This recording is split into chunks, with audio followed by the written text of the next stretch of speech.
From Cornwall to Birmingham and Johnston and Bexhill, here's Ruben Spire on the radio.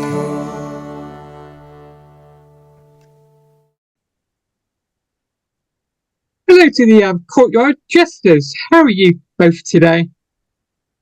Yeah, very Top, good, thank you, Ruben. So, can you tell me how long have the Courtyard Jesters band been together as a band? Do you want to go for it, Al?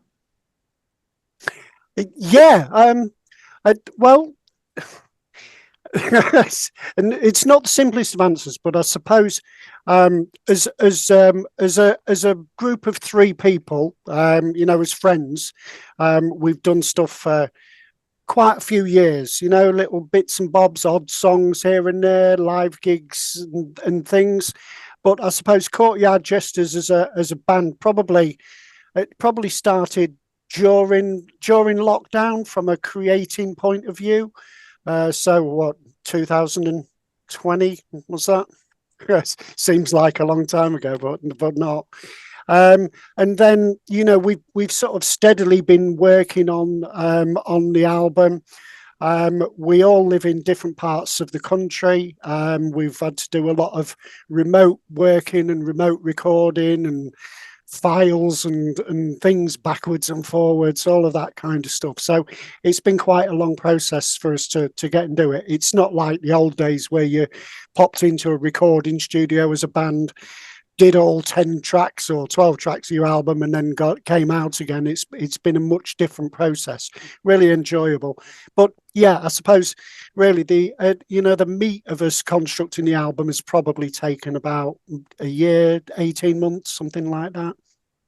So, where did the Courtyard Jesters get the band name from? Where would that come about? Yeah, that was me. We started when we got the collection of songs together. Originally, I had the idea of calling it another name, and we tried. Have we lost Al? Yes, but carry on. Right. Okay. So yeah, originally it started as a different band. And hello, Al is back again. Yeah, sorry. It started off with looking at maybe playing live, and Roger, who's unfortunately not able to be with us tonight, Roger wrote the original songs, the demos for the songs, for a band called Kindred, which he was in with his sister Carol. And was you in that as well, Al? No, I was never part of Kindred. Right. Okay. So they wrote quite a few songs, and then he put this other collection of songs together, and he was going to put it with that band, but for some reason they kind of drifted apart. So, as I've said in a previous interview, Roger had got this set of songs that he'd put together, but he never did anything with them. And then during lockdown, when we had plenty of time on our hands, I asked him if it was possible that I could take the songs and put some lyrics to them, recorded the lyrics at home, sent them back to him and said, "What do you think?" And he was like, "Yeah, this is good, but we need to get more of not more of a live sound, but we need," because obviously it was synthesized drums, wasn't it, Al? And I think that's when we was. Yeah, go on. Yeah, no, so I was just going to say, yeah, the drums were out of Garage Band, I think, and quite electronic and syncopated, which wasn't quite right for the music, the genre of music. So needed a bit of a redo, didn't it? Yeah. So then, and obviously because Roger and I had both worked with Al, it was the obvious choice. And Al agreed to come on board and took it to an absolutely another level. Not only did he put all the drum tracks on for us, he then took the songs and produced them and mixed them and re-recorded them. and he's done a brilliant job. I mean, I'm so proud of this album, but it has taken a lot of work. You know, from conception, it's probably took us, I would say, probably 3 years rather than the 18 months from when I first got the demos and put the lyrics on, and obviously it's evolved quite a lot. So the answer to your original question was, yeah, I thought the name. So it must be quite difficult doing it via Zoom and go to the occasional studio to record the album in the first place.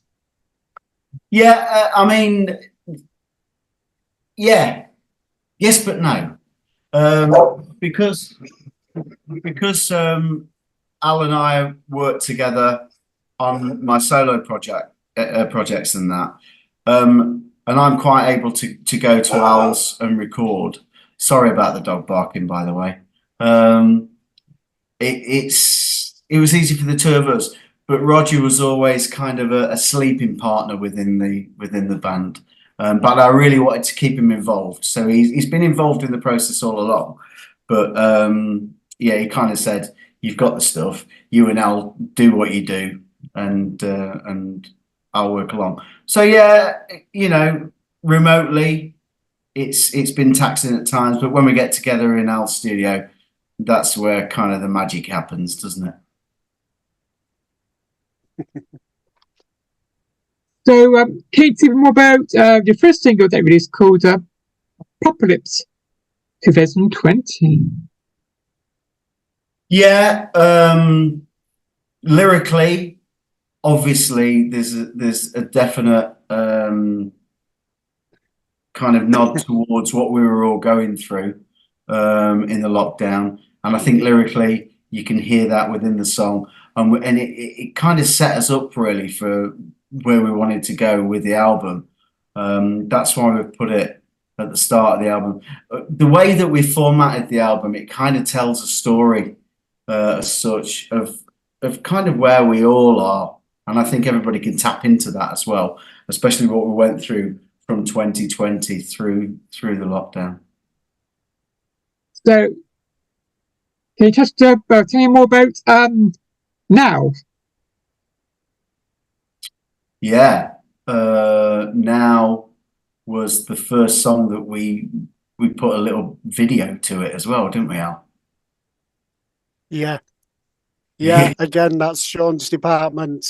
Creative wise, audio, I'm great, but I haven't got a clue in terms of video. But yeah, you found some really good sort of clips with movement and almost choreographed dancing, really, wasn't it? That's what it was about. Dancing. Yeah. It was nice that it really suited the music and the feeling that I think you were trying to invoke with the lyrics as well. So yeah, exactly. The two matched up quite well, didn't they? I mean, like you said there, it was choreographed really to fit the song. But yeah, it's another song. It's quite punchy, as the whole album is really. But that song that had 2 or 3 different versions that I'm really pleased with the one that we put on the album.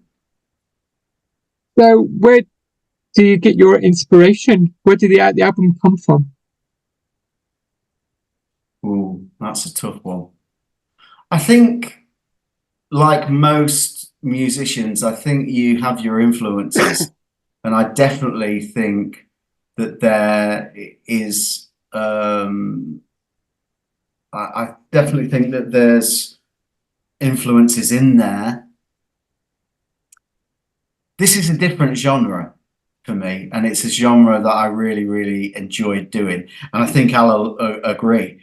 We didn't see it being quite as rocky and heavy as we eventually made it, but it's been a hell of an experience doing music like this, comparing to what Alan and I are used to doing both together and separately.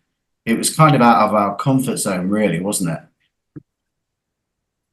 Yeah, it was a long way away from stuff that we've done for you solo wise has been we've done some 80s electronica, we've done some folk-based stuff, some sort of 90s anthem-y type songs, way away from sort of quite hard-hitting, grungy, you know, punk rock metal.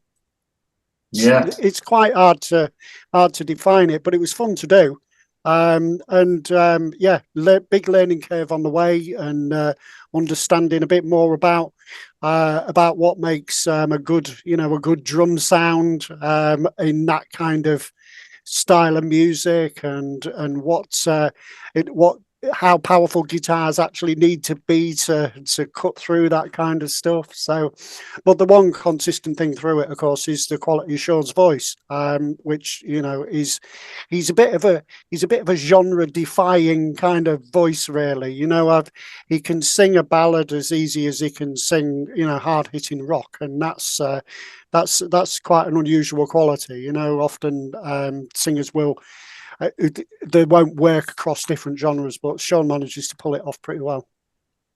I think the good thing is, sorry to interrupt, is that Roger set this ball rolling by writing the original demos, and he kind of gave us the starting point for this album. And when we looked at the songs, we knew then that we were playing with a different game, weren't we? Yeah, definitely.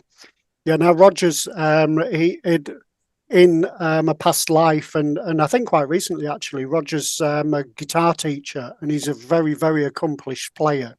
God, yeah. And he's one of those kind of people that if it's got strings, he can pick it up and get a tune out of it within moments, within a few minutes. So I know from memory he fancied a go at playing the bouzouki, so he grabbed one of those and was pretty much a virtuoso on it after about 2 months worth of playing. He's played guitar since he was a young boy, I think, young man. So he is a really gifted guitar player, which was terrible news for me, because in the process of recording the album, some of the stuff that Roger had done needed to be re-recorded, but Rog moved and he wasn't able to get to a recording studio or anything, so I had to try and learn and play some of the stuff that Roger had played, and that was a real challenge for me, because I'm a fair guitarist, but I'm not in Roger's league. So it was furious amounts of practicing and trying to get what he'd played right, so that we could get a good quality recording going. So yeah, I wish he wasn't quite as good as he is, because it'd have made my life a lot easier. So can you tell me more about your latest single called Sometimes? Yeah, that's the final track of the album, and it's also probably the slowest track of the album. And again, we felt that it was a good song to end the album with. It's a strong song, but it just leans away from the rest of the album. It kind of doesn't bring it down, but it brings the album to a quite a nice, smooth ending, I would have thought. What do you think, Al? Yeah, I agree with that. I mean, it was there is a nice flow to the way that the tracks work from a perspective of the stories that the lyrics tell, and I think how the music goes. And you can second guess and debate for hours, days on what order to put songs, but actually it didn't take us too much time, and we had very similar thoughts. I think out of 10 tracks, I think we'd put 7 of them in the same place when we both had a go at how they work together.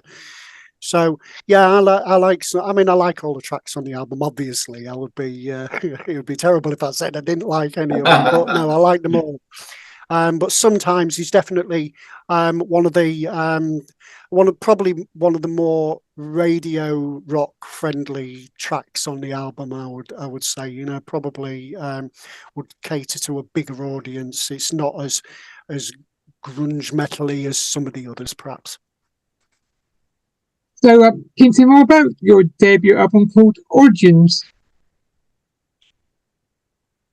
Yes. So we tried a few different ideas, didn't we, Al, when we were putting the album together, and we had no idea what the album was going to be called, and it just came. In fact, Origins, which is the leading track of the album as well, was the last track that we recorded, and it was the last track that we wrote as well, lyrically. And again, it was a piece of music that Roger had written and recorded and then just stashed away. And it was only when I was going through some old files that I found it, and it just fitted. It was a great opener. And I think we just wrote the lyrics when we were going through the track, didn't we, Al? Didn't we write them at yours? Yeah, pretty much. I think it was just one that came out of your head and straight into the microphone for the most part. We were literally listening to the music, and I just started writing some lyrics, and then we started singing it, and Al and I looked at each other and we were like, this actually works. This is good. And then when we'd finished it, we were like, well, that's the opening of the album. And the title of the track should be the title of the album. It's the beginnings. It's the beginning of this studio band, and we'll see what happens. So, can you tell me more about the other tracks on the album? Yeah, there's 11 tracks altogether. We, again, like I said, the running order tends to flow a little bit. There's a bit of difference in the sounds and the tempo.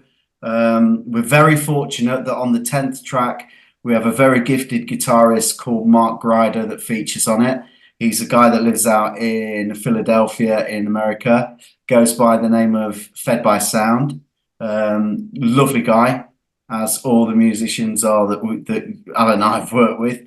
And he agreed to feature with the lead guitar on that track.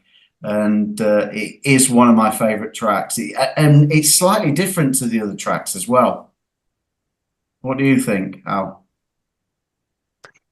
Yeah, I'm just looking through the track list now, and although it's all rock oriented, depending on which side of the water you're from, there's quite a it's not one paste or one particular style. There's Origins as an opening track is really hard hitting, frenetic, pacey kind of song. Totally different to track 6 on the album, which is a track called Battle Cry, which that's one of my favorites. Yeah, I think it is mine too. That one's a track that's got native North American influences in it. We've got some tribal chanting going on in there, and quite percussive and rhythmical. It was definitely an interesting track to put together, and turned out really nicely. I love that track. That's probably my favourite track. Glad you picked that one out as well, because that one for me, lyrically, when I was writing that one, I was listening to the music. Now, a lot of people that know me, that have seen me singing that for years, know that I'm a big fan of George Michael and his vocals. I still think he's one of the best vocalists that we've ever produced in this country. But my hero, when I was a young lad just getting into music, was Adam Ant. And even to this day, Kings of the Wild Frontier for me is one of the best albums I've ever heard. And when I heard this music, I really wanted to do it in a bit of an Adam Ant style. And I think you can definitely hear the influences in there to early Adam Ant with the tribal chants and stuff like that. And again, I think musically and chanting, Al's nailed it. So, finally, can you tell my listeners where can they find the Courtyard Jesters on your social media? Yeah, you can find us on Facebook at Courtyard Jesters. We've also got a page on Bandcamp, although there's not a great deal on that at the moment. We're on Spotify, Courtyard Jesters. We're also on Twitter. I can't remember what else we're on. I think they're the main ones. Thank you both for letting me chat to you both today. Thank you, Ruben. Really appreciate it. Enjoy the rest of your day. Take care. Bye. Thank you.